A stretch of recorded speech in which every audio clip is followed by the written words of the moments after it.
Hello students, last lecture में हमने mitochondria और राइबोसोम के बारे में डिस्कस किया था। नेक्स्ट सेल ऑर्गेनेल पढ़ते हैं, वैक्यूल।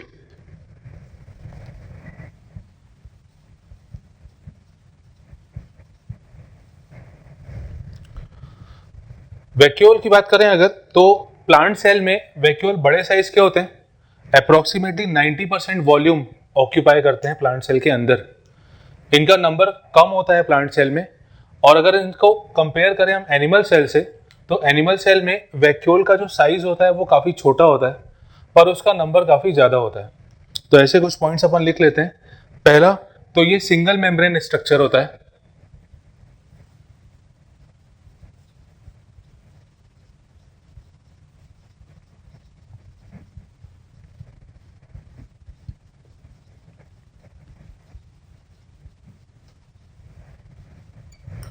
ये सिंगल मेम्ब्रेन सेल ऑर्गेनेल है। इसमें अगर प्लांट और एनिमल से कंपेयर करें, तो प्लांट सेल में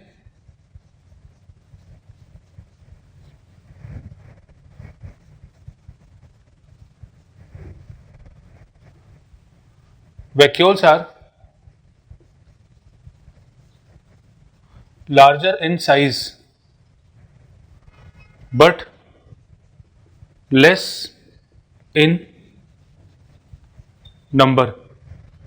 इवन जो सेंट्रल वैक्यूल होता है वो ही काफी बड़ा होता है, और ऐसा माना जाता है कि अप्रोक्सीमेटली वैक्यूल 90% वॉल्यूम ऑक्यूपाई करते हैं प्लांट सेल में।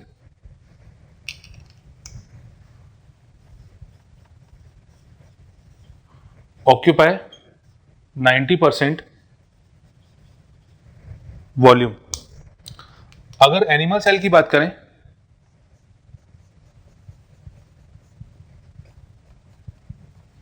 तो जैसे यहां पे बड़े साइज के हैं, वहां पे स्मॉलर इन साइज।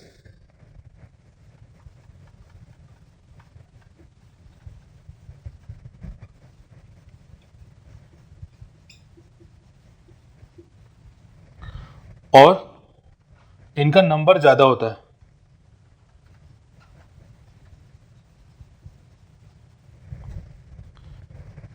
ठीक है। इनके अंदर जो लिक्विड प्रेजेंट होता है उसको अपन कहते हैं सेल सैप।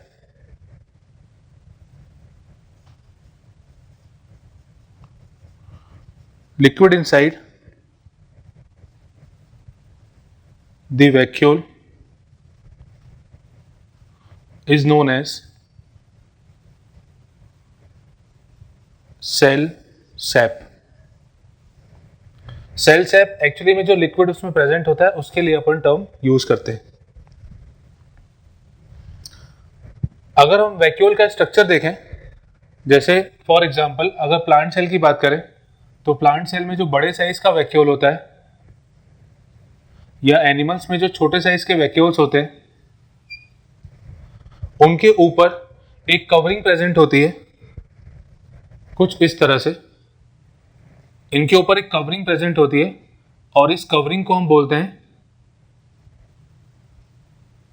टोनोप्लास्ट। वैक्यूल के ऊपर एक लेयर प्रेजेंट होती है, इसे हम कहते हैं टोनोप्लास्ट। ये टोनोप्लास्ट मूवमेंट, सब्सटेंसेस के मूवमेंट को, बेसिकली आयंस के मूवमेंट को फैसिलिटेट करती है, प्रमोट करती है कि वो वैक्यूल के अंदर आ जाए। और कुछ समय के बाद इस टोनोप्लास्ट के कारण ही वैक्यूल में अंदर सब्सटेंसेस का कंसंट्रेशन काफी ज्यादा हो जाता है।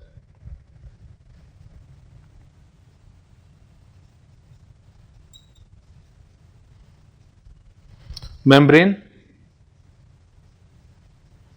present around vacuole is known as tonoplast।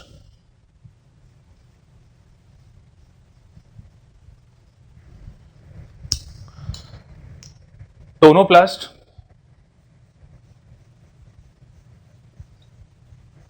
facilitate the entry of number of ions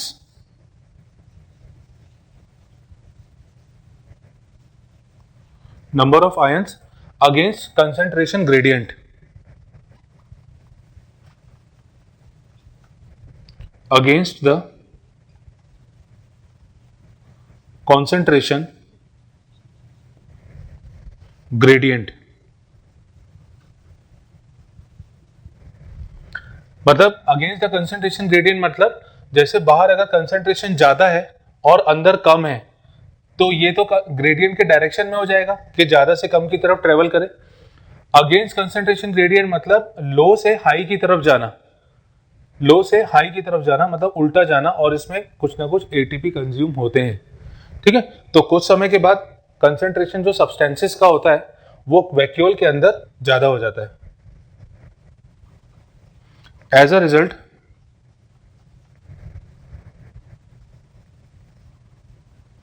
more concentration of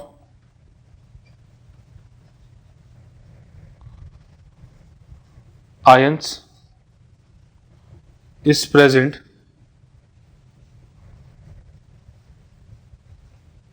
inside the vacuole. ये बहुत इंपॉर्टेंट पॉइंट है। एक्चुअली ये क्वेश्चन तो कई बार पूछा जा चुका है कि वैक्यूल के ऊपर की जो कवरिंग होती है उसे हम क्या कहते हैं, तो इसका आंसर है टोनोप्लास्ट।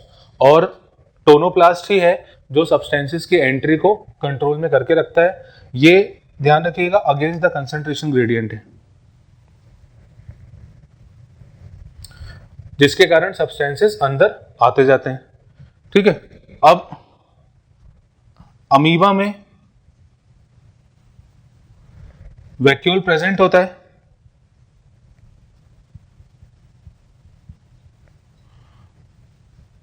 और इसका जो मेन फंक्शन होता है वो है एक्सक्रीशन का। एक्सक्रीशन मतलब removal of waste material.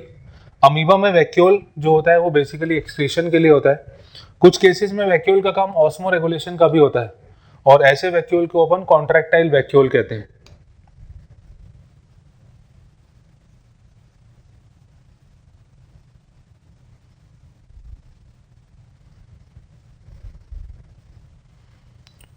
Contractile vacuole जो होता है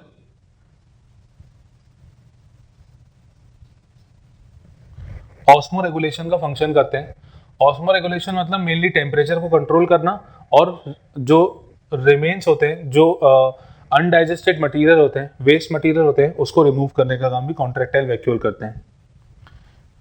एक फूड वैक्यूल भी होता है। फूड वैक्यूल जब कोई ऑर्गेनिज्म जैसे प्रोटिस्ट वगैरह जब किसी फूड को लेता है, एंगल्फ करता है, तो उसकी बॉडी में वैक्यूल का फॉर्मेशन होता है और उसको अपन कहते हैं फूड वैक्यूल।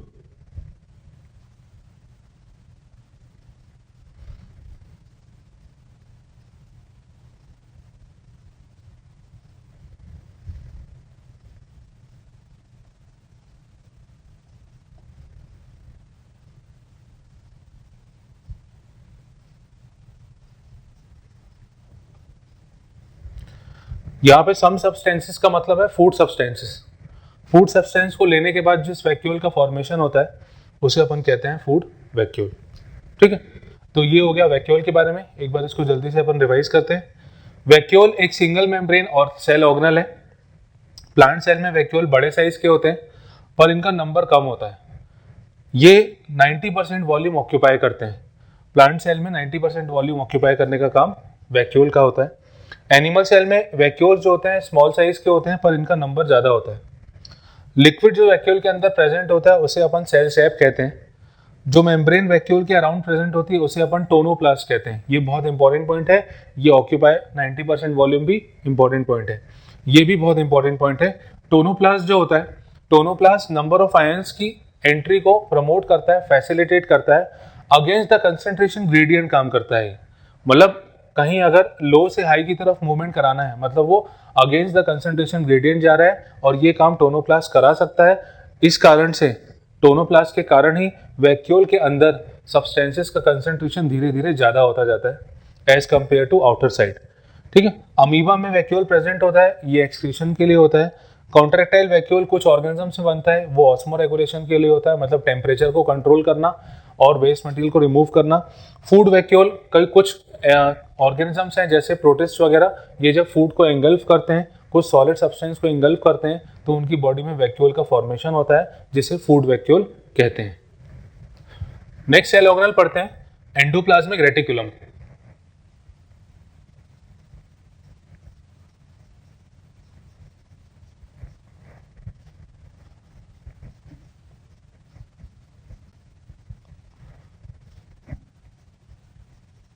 इसे हम शॉर्ट में ईआर कहते हैं। एंडोप्लाज्मिक रेटिकुलम, जब हम सेल का स्ट्रक्चर देखते हैं, ये जैसे सेल है, एनिमल सेल, अंदर यहां पे न्यूक्लियस प्रेजेंट है, यहां पे इसमें मेम्ब्रेन से आउटर साइड कुछ इस तरह का स्ट्रक्चर प्रेजेंट होता है।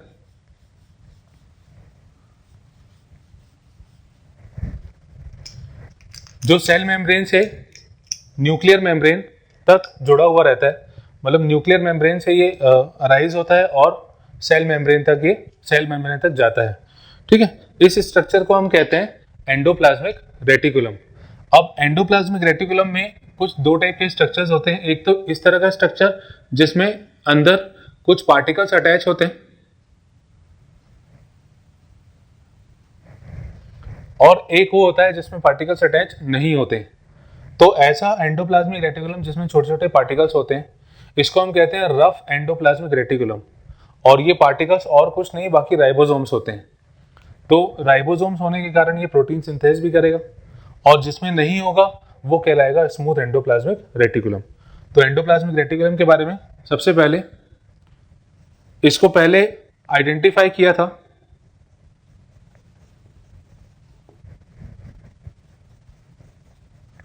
Porter and Thomson. पोर्टर और थॉमसन ने पहले इसको देखा था, और पोर्टर ने इसको नाम दिया था। Term endoplasmic reticulum was given by porter. ठीक है, पोर्टर ने इसको नाम दिया था, बाकी देखा पहले इन दोनों ने साथ में था। It extend from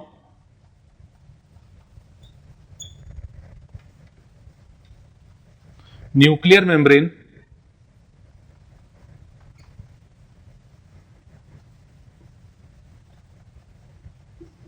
to cell membrane.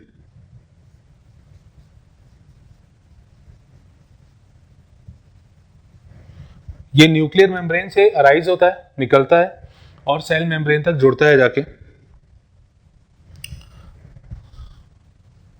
इसके 3 कंपोनेंट्स होते हैं, सिस्टर्ने, वेसिकल और ट्यूब्यूल। एंडोप्लाज्मिक रेटिकुलम के 3 कंपोनेंट्स हैं। यही 3 कंपोनेंट्स के नाम अपन गोल्जी बॉडी के लिए भी पढ़ते हैं। गोल्जी बॉडी में भी 3 कंपोनेंट्स होते हैं, एंडोप्लाज्मिक रेटिकुलम में भी 3 कंपोनेंट्स होते हैं। तो दोनों में डिफरेंस क्या हुआ? गोल्जी बॉडी एक्चुअली कुछ जगह तक लिमिटेड होती है, और एंडोप्लाज्मिक रेटिकुलम जो होता है वो फैला हुआ रहता है। एंडोप्लाज्मिक रेटिकुलम जो होता है वो वाइड स्प्रेड होता है सेल में, और गोल्जी बॉडी जो होती है वो एक तरह से लोकलाइज होती है, एक पर्टिकुलर एरिया तक सीमित होती है। अब क्योंकि ये जो कंपोनेंट्स हैं इनमें मेम्ब्रेन्स प्रेजेंट होती हैं, इसीलिए हम एंडोप्लाज्मिक रेटिकुलम के लिए एक टर्म यूज करते हैं, system of membranes. ER is also known as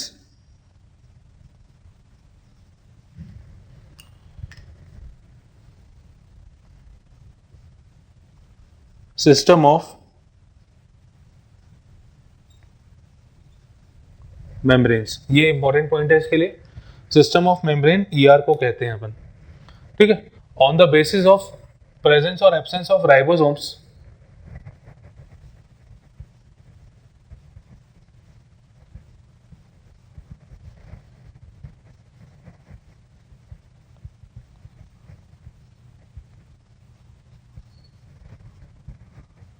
ribosomes के एब्सेंस और प्रेजेंस के बेस पे इसको 2 तरह से डिवाइड किया जाता है।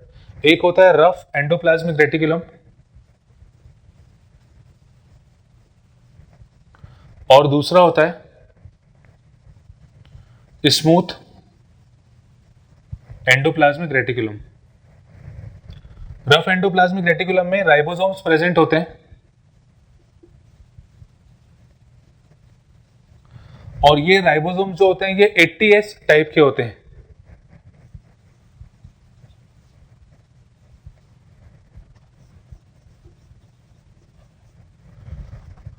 क्योंकि ये जो राइबोसोम्स हैं ये एक्चुअली साइटोप्लाज्म का ही पार्ट है।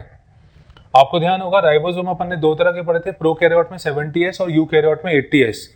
तो क्योंकि इसमें न्यूक्लियस प्रेजेंट है इसलिए ये यूकैरियोटिक सेल है और इसमें राइबोसोम जो होते हैं वो 80S टाइप के होते हैं।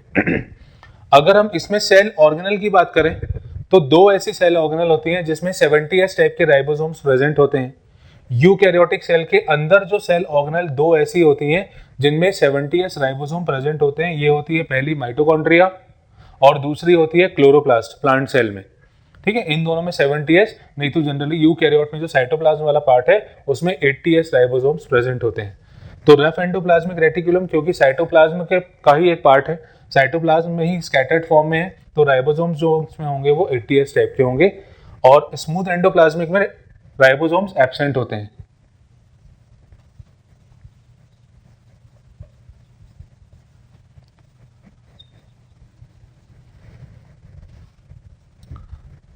अब अगर राइबोसोम के अटैचमेंट की बात करें तो इनको जोड़ने के लिए एक प्रोटीन होता है। जैसे फॉर एग्जांपल ये मेम्ब्रेन है और इसमें राइबोसोम्स जुड़े हुए हैं। ये राइबोसोम्स अगर हम माने, ये इस तरह से राइबोसोम्स प्रेजेंट होते हैं और इन राइबोसोम्स को मेम्ब्रेन से जोड़ने के लिए एक प्रोटीन की रिक्वायरमेंट होती है। उस प्रोटीन को अपन कहते हैं राइबोफोरिन।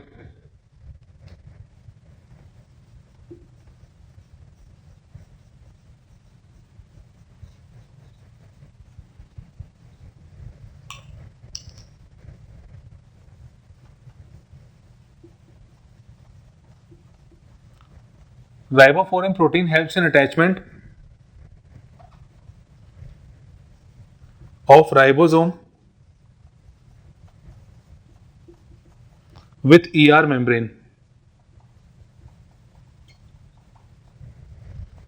राइबोसोम्स ER मेम्ब्रेन से जुड़ा हुआ रहता है with the help of ribophorin protein, और ऐसा कुछ इसमें नहीं होता क्योंकि राइबोसोम ही नहीं है तो जोड़ने के लिए राइबोफोरिन प्रोटीन का रोल ही नहीं होगा यहाँ पे। अब क्योंकि इसमें राइबोसोम प्रेजेंट है तो इसीलिए इसका जो मेन फंक्शन होता है वो होता है प्रोटीन सिंथेसिस का। मेनली इन्वॉल्व इन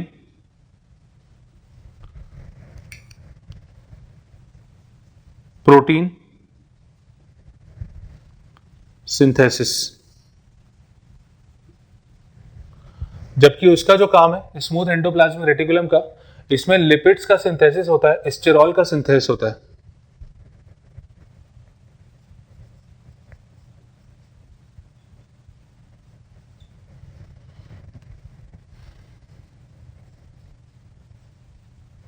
लिपिड्स,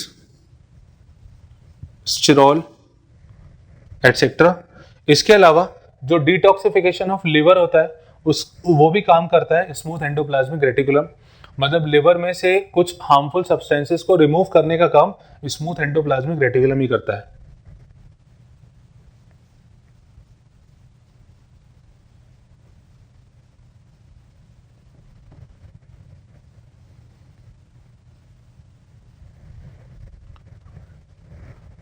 जिसमें प्रोटीन सिंथेसिस होता है, एक्चुअली प्रोटीन सिंथेसिस मतलब सेल काफी तेजी से अपनी एक्टिविटी शो करती है, तो ये जो रफ ईआर होता है ये ज्यादा एक्टिव होता है as compare to smooth ER.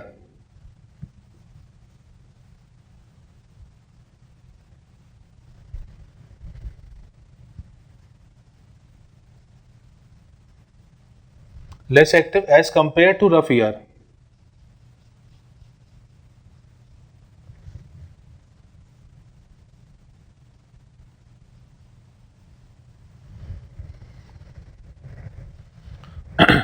ये हो गया एंडोप्लाज्मिक रेटिकुलम के बारे में। फिर से एक बार इसको समझते हैं, फिर आगे का पार्ट करते हैं अपन। सबसे पहले इसको पोर्टर और थॉमसन ने आइडेंटिफाई किया था। टर्म एंडोप्लाज्मिक रेटिकुलम यूज किया था पोर्टर ने। इसका जो एक्सटेंशन है ये मेम्ब्रेन से, न्यूक्लियर मेम्ब्रेन से सेल मेम्ब्रेन तक होता है। इसके कंपोनेंट्स 3 होते हैं, सिस्टर्ने, वेसिकल और टिब्यूल। यही कंपोनेंट गोल्जी बॉडी में भी प्रेजेंट होते हैं। एंडोप्लाज्मिक रेटिकुलम को हम सिस्टम ऑफ मेम्ब्रेन्स भी कहते हैं। राइबोसोम्स की एब्सेंस और प्रेजेंस पे इसको दो तरह से डिवाइड किया जाता है।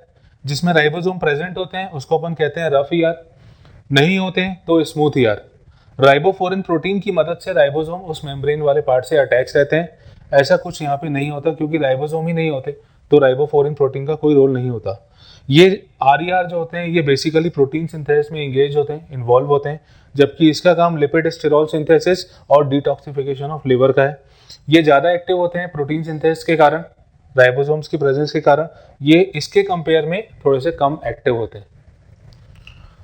जब हम एंडोप्लाज्मिक रेटिकुलम का स्ट्रक्चर देखते हैं तो इसमें हमें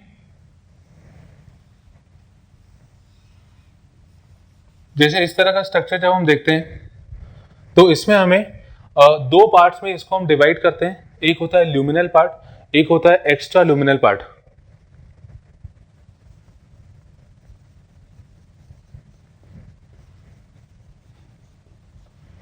ल्यूमिनल पार्ट होता है कि जो एंडोप्लाज्मिक रेटिकुलम होता है उसके अंदर वाला जो पार्ट है, मतलब जैसे ये देख रहे हैं तो ये यहां पे जो लिक्विड प्रेजेंट होगा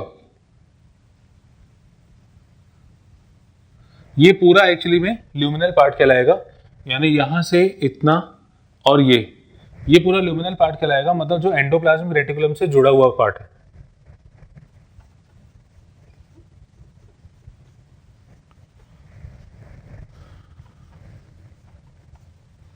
दूसरा होता है extra luminal part.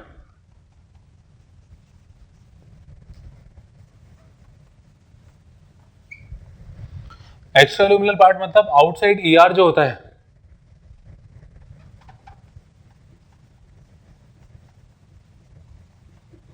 Cytoplasmic region, outside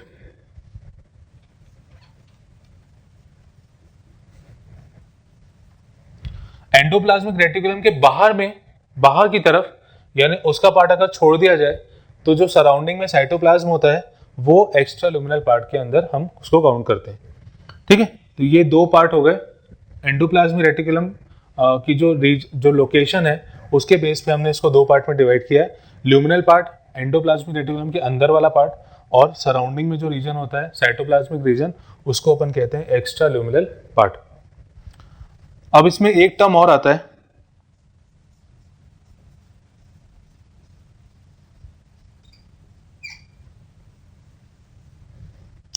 microsomes.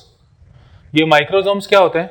देखिए, जब हम एंडोप्लाज्मिक रेटिकुलम को सेंट्रीफ्यूज करते हैं, मतलब मशीन में डाल के उसको बहुत तेजी से रोटेट कराते हैं, तो लास्ट में जब वो प्रोसेस खत्म होता है तो लास्ट में कुछ छोटे छोटे पार्टिकल्स एंडोप्लाज्मिक रेटिकुलम के बचते हैं जिनका डिसइंटीग्रेशन नहीं हो पाता है। इन सब्सटेंसेस को, इन पार्टिकल्स को अपन कहते हैं माइक्रोसोम्स। ठीक है, माइक्रोसोम्स ऐसे पार्टिकल्स हैं जो एंडोप्लाज्मिक रेटिकुलम के सेंट्रीफ्यूगेशन के बाद लास्ट में बचते हैं, इनको हम कहते हैं माइक्रोसोम्स। तो ये हमने पढ़ा एंडोप्लाज्मिक रेटिकुलम के बारे में। नेक्स्ट सेल ऑर्गेनेल हम स्टार्ट करते हैं, लाइसोसोम।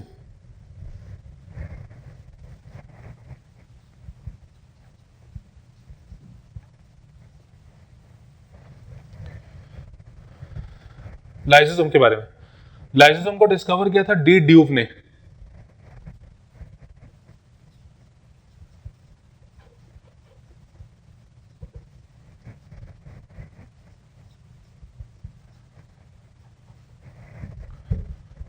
लाइसोसोम को डिस्कवर किया था डी ड्यूक ने। ये सिंगल मेम्ब्रेन स्ट्रक्चर होते हैं।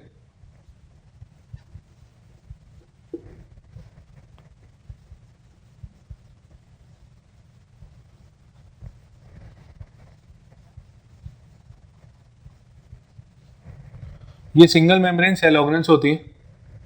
इसमें मेनली डाइजेस्टिव एंजाइम्स प्रेजेंट होते हैं।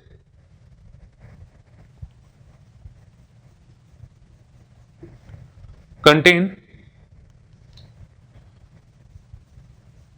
Water, hydrolytic enzymes. Approximately 50 digestive enzymes. ठीक है, ये बहुत इंपॉर्टेंट है कि वाटर हाइड्रोलाइटिक एंजाइम्स इसमें प्रेजेंट होते हैं। फॉर एग्जांपल कार्बोहाइड्रेट्स,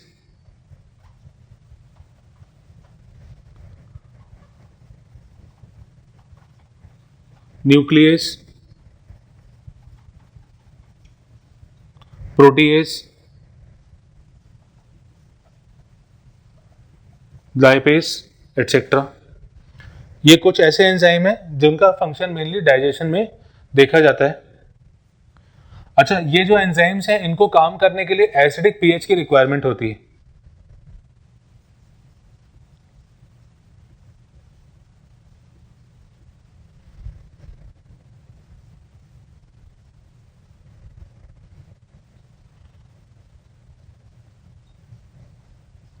ये क्वेश्चन पूछा जा चुका है।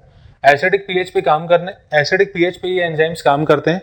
और अगर पीएच की बात करें तो पीएच अप्रोक्सीमेटली 5 के आसपास देखा गया है, जो इनके काम के लिए काफी अच्छा होता है। ठीक है, जनरली आप सिर्फ इतना भी याद रख सकते हैं कि एसिडिक पीएच की रिक्वायरमेंट होती है और पीएच जो होता है वो 5, इसमें देखा जाता है कि 5 पीएच पे इनकी एक्टिविटी अच्छी होती है।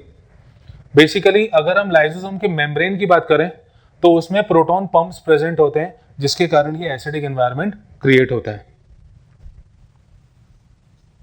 H+ पंप्स जो होते हैं ये इनकी मेम्ब्रेन पे प्रेजेंट होते हैं।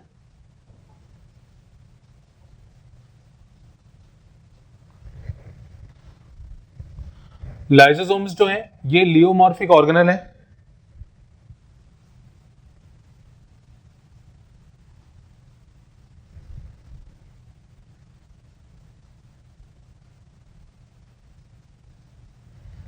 ये लियोमॉर्फिक सेल ऑर्गेनेल्स होती है, मतलब इनकी कैपेसिटी होती है कि ये सेल का शेप चेंज कर सकती हैं।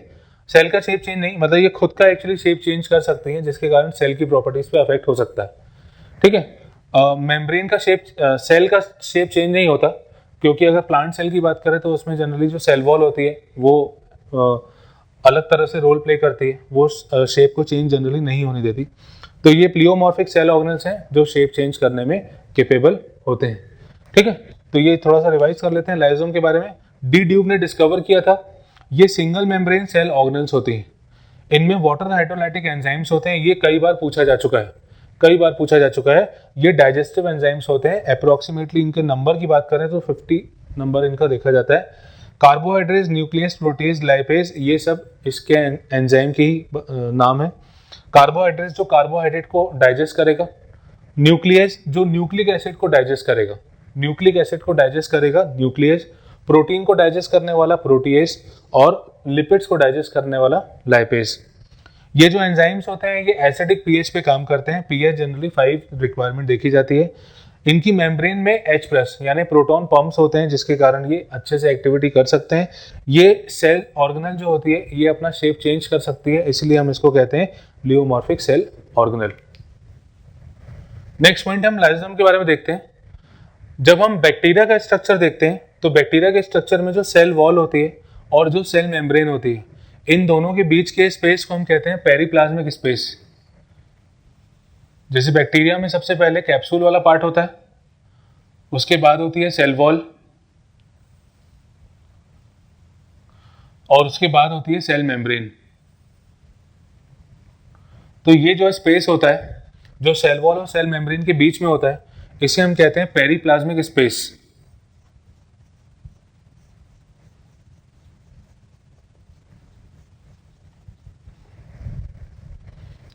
पेरिप्लाज्मिक स्पेस के बारे में,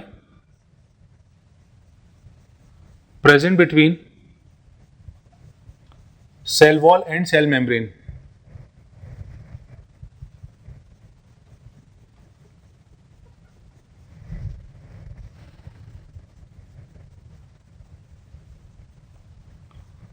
ये बैक्टीरिया की बात कर रहे हैं। बैक्टीरिया में सेल वॉल और सेल मेम्ब्रेन के बीच का स्पेस पेरिप्लाज्मिक स्पेस होता है। ये एक्चुअली फंक्शन करता है लाइसोसोम के जैसा।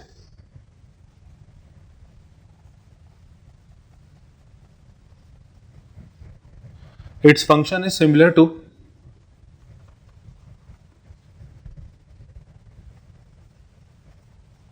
लाइसोसोम्स। इसका फंक्शन लाइसोसोम के जैसा होता है।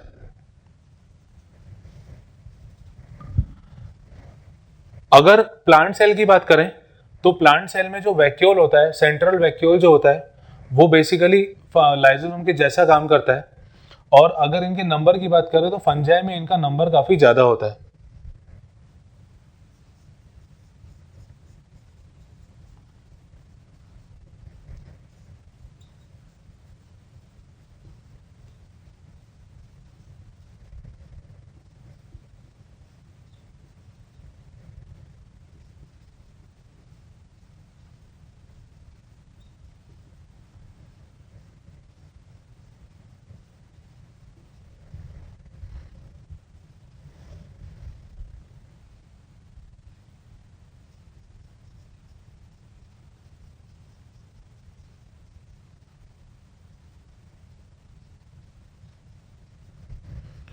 फंजाई में ये ज्यादा नंबर में प्रेजेंट होते हैं।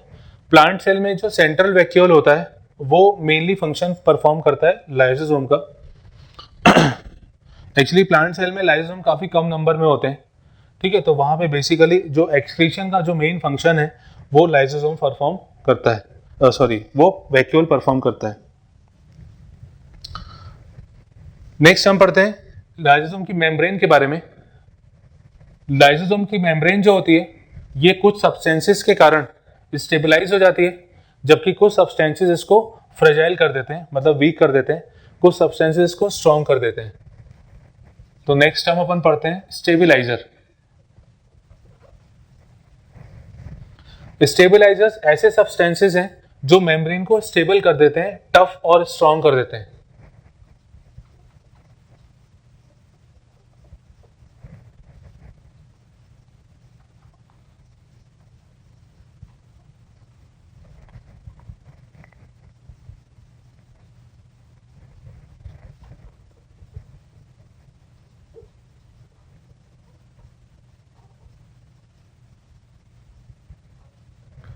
लाइसोसोम की मेम्ब्रेन को स्ट्रेंथ प्रोवाइड करने वाले सब्सटेंसेस होते हैं स्टेबिलाईजर्स। एग्जांपल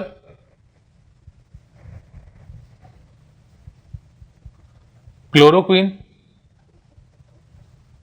और आपको ध्यान होगा हम जब मेम्ब्रेन का स्ट्रक्चर देख रहे थे तो उसमें स्ट्रेंथ के लिए जो सब्सटेंस हमने बात की थी, कोलेस्ट्रॉल होता है वो जो उसको स्ट्रेंथ प्रोवाइड करता है।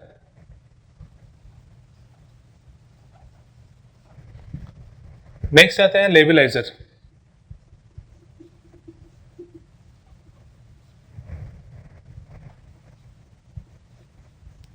सब्सटेंसेस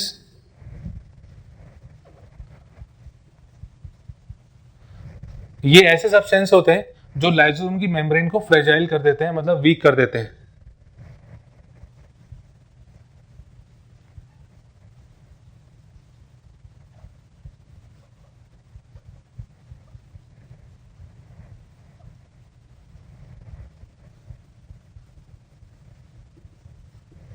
फ्रेजाइल मतलब वीक कर देना। एग्जांपल्स इसके होते हैं जैसे विटामिन, जो फैट सोल्यूबल विटामिन होते हैं ADE, विटामिन को एक्चुअली दो कैटेगरी में डिवाइड किया जाता है, एक वाटर सोल्यूबल विटामिन और दूसरा fat soluble vitamin. Water soluble vitamin में जितने बी कॉम्प्लेक्स वाले विटामिन होते हैं और विटामिन सी, जबकि फैट सोल्यूबल विटामिन में ADE ये चार नाम आते हैं। तो जो फैट सोल्यूबल विटामिन होते हैं vitamin A, D, E, K, ये इसकी मेम्ब्रेन को फ्रेजाइल बनाते हैं। इसके अलावा बाइल सॉल्ट्स जो होते हैं ये भी मेम्ब्रेन को वीक करते हैं। अगर हम लाइसोसोम के बायोजेनेसिस की बात करें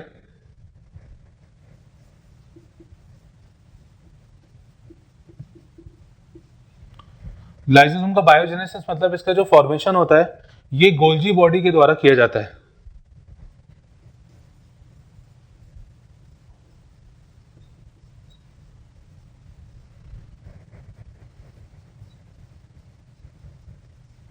ड्यूरिंग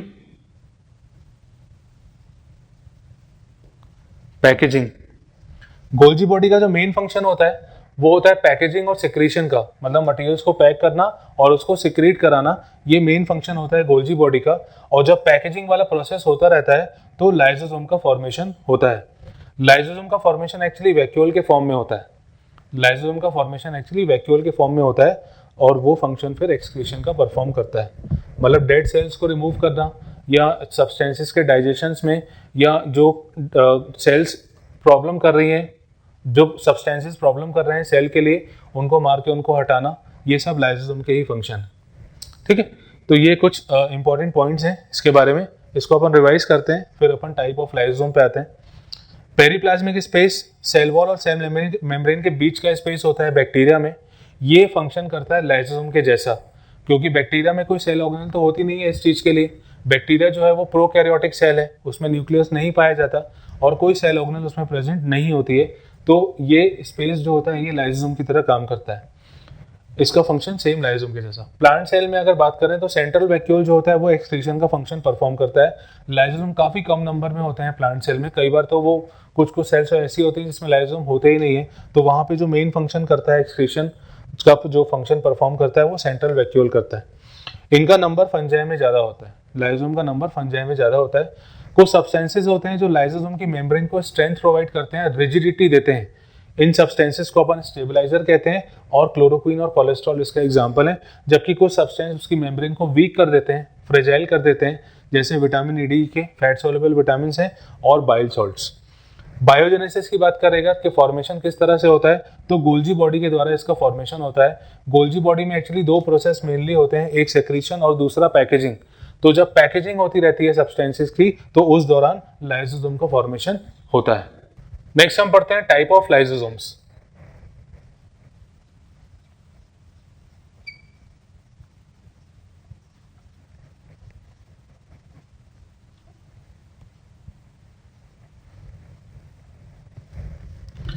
लाइसोसोम में पहला होता है प्राइमरी लाइसोसोम।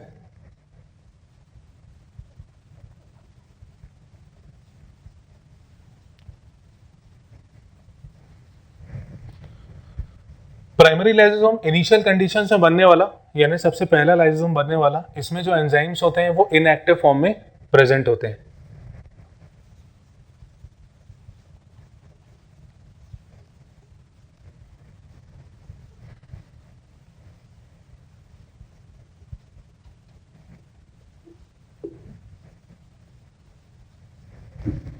इसमें एंजाइम्स जो होते हैं वो इनएक्टिव फॉर्म में स्टोर रहते हैं।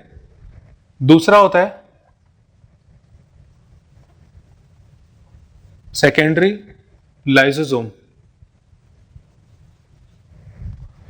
सेकेंडरी लाइसोसोम एक्चुअली में ये डाइजेस्टिव लाइसोसोम कहलाता है, और ये प्राइमरी लाइसोसोम और फैगोसोम के फॉर्मेशन, मतलब उनके दोनों के फ्यूजन के कारण होता है।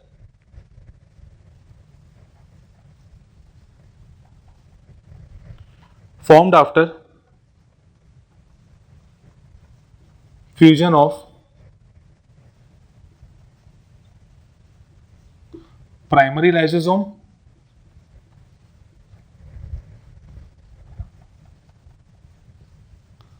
and phagosome। फैगोसोम्स मतलब ऐसी सेल्स होती हैं जो अनवांटेड और फॉरेन पार्टिकल्स को डाइजेस्ट करने वाली होती हैं, डब्ल्यूबीसी बेसिकली। तो फैगोसोम और प्राइमरी लाइसोसोम के फ्यूजन से सेकेंडरी लाइसोसोम का फॉर्मेशन होता है, और ये बेसिकली डाइजेशन का फंक्शन परफॉर्म करता है।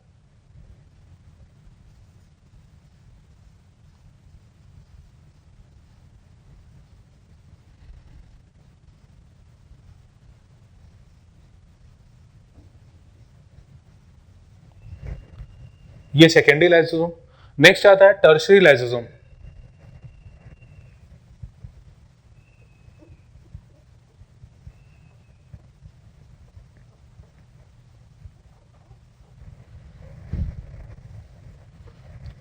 टर्शरी लाइसोसोम जो डेड सेल्स होती है, जो खत्म हो जाती है, उनको रिमूव करने का काम करता है। इसके अलावा डाइजेशन में भी हेल्प करता है।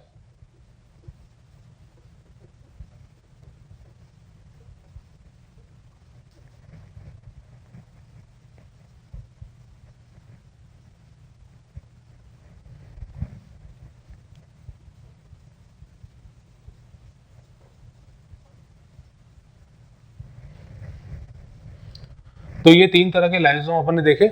नेक्स्ट अब कुछ प्रोसेस पढ़ते हैं, कुछ फंक्शंस पढ़ते हैं इसके।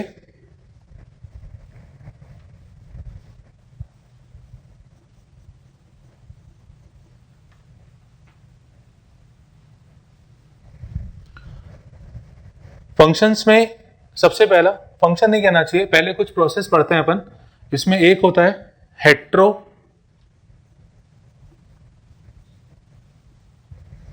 हेट्रोफेजी। हेट्रोफेजी का मतलब होता है कि जब लाइसोसोम किसी फॉरेन पार्टिकल का डाइजेशन करते हैं तो उसे अपन हेट्रोफेजी टर्म देते हैं।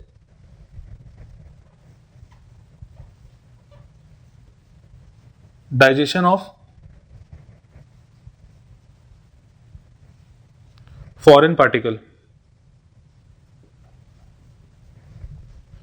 ठीक है, यानी बॉडी के अलावा कोई और बाहर से कोई पार्टिकल एंटर करता है तो उसका डाइजेशन जब होता है तो उसको अपन हेट्रोफेजी टर्म देते हैं।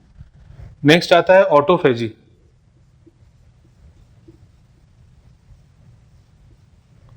ऑटोफेजी का मतलब होता है डाइजेशन ऑफ डेड सेल्स।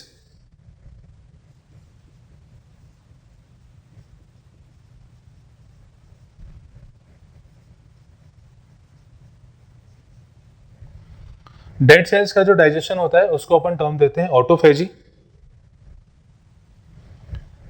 ऐसे लाइसोसोम जो हेट्रोफेजी और ऑटोफेजी दोनों शो करते हैं उनको अपन कहते हैं एम्बी लाइसोसोम।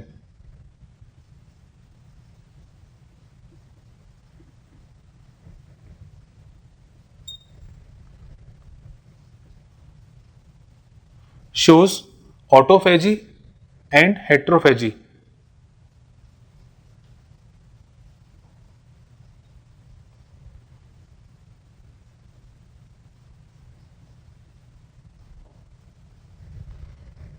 एम्बीलाइसोसोम जो ऑटोफेजी और हेट्रोफेजी दोनों का काम करते हैं।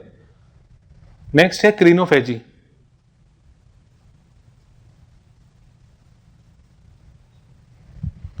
क्रीनोफेजी का मतलब होता है जो हार्मोनल वेसिकल्स होते हैं, जो हार्मोनल वेसिकल्स होती हैं जो खत्म हो जाती है उनका डाइजेशन क्रीनोफेजी कहलाता है।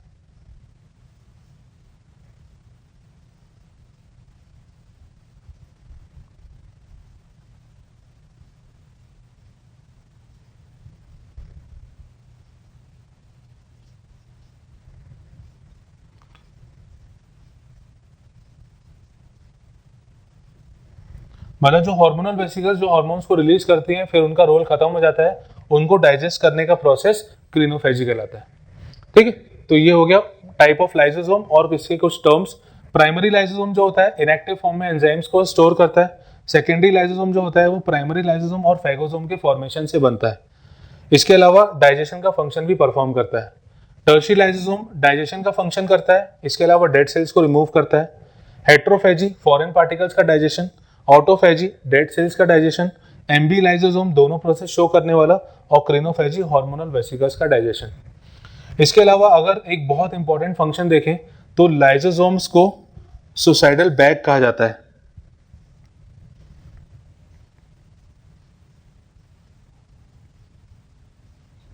Lysosomes are known as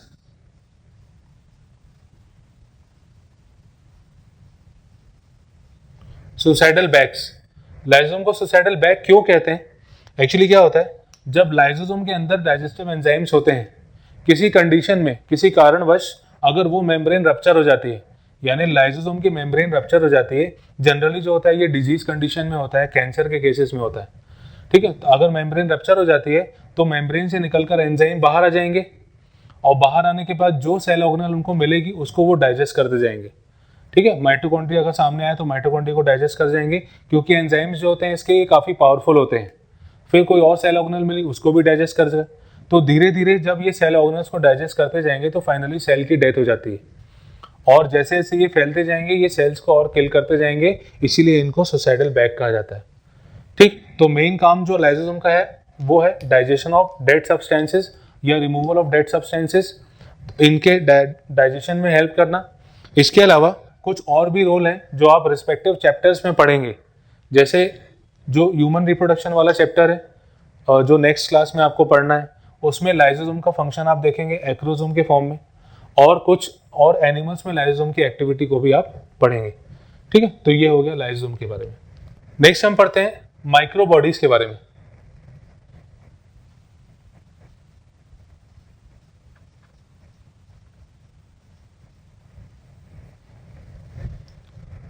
micro bodies actually काफी छोटे साइज के स्ट्रक्चर्स होते हैं।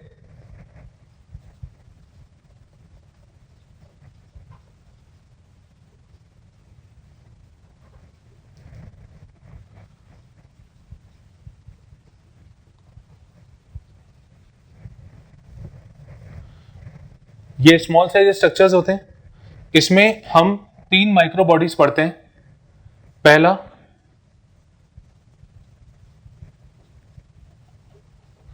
स्फीरोसोम, दूसरा हम पढ़ते हैं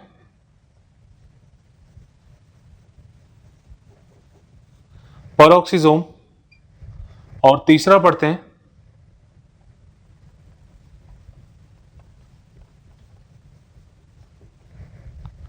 ग्लाइऑक्सिसोम।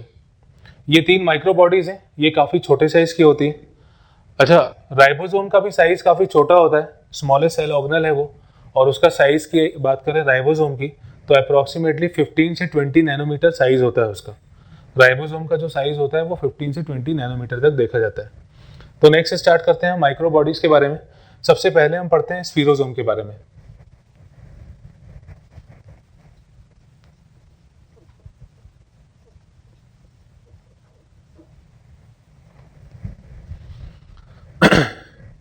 स्फीरोसोम, स्फीरोसोम को हम हाफ मेम्ब्रेन सेल ऑर्गेनेल भी कहते हैं।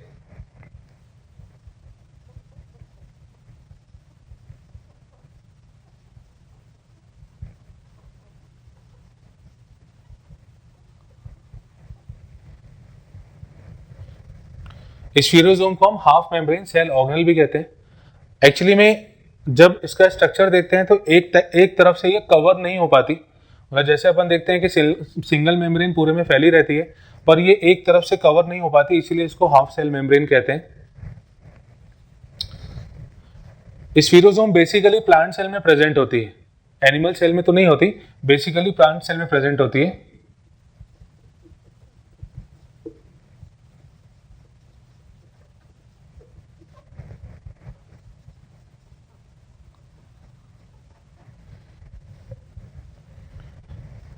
इसका जो फॉर्मेशन होता है, जो इसका डेवलपमेंट होता है, वो स्मूथ एंडोप्लाज्मिक रेटिकुलम से होता है।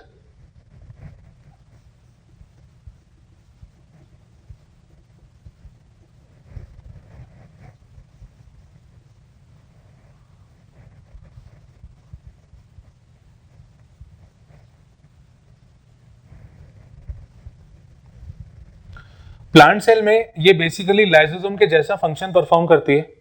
लाइसोसोम के अलावा ये कुछ सब्सटेंसेस को स्टोर भी कराती है।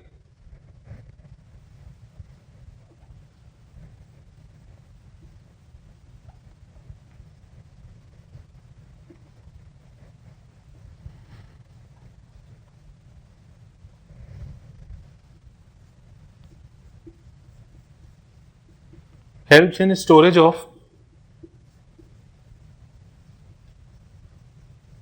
storage and synthesis of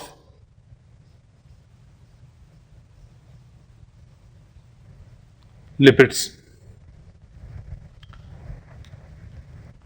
तो ये पहली सेल ऑर्गेनेल, जो पहला माइक्रो बॉडी है, जो काफी छोटे साइज की होती है, स्फीरोसोम और हाफ मेम्ब्रेन सेल ऑर्गेनेल।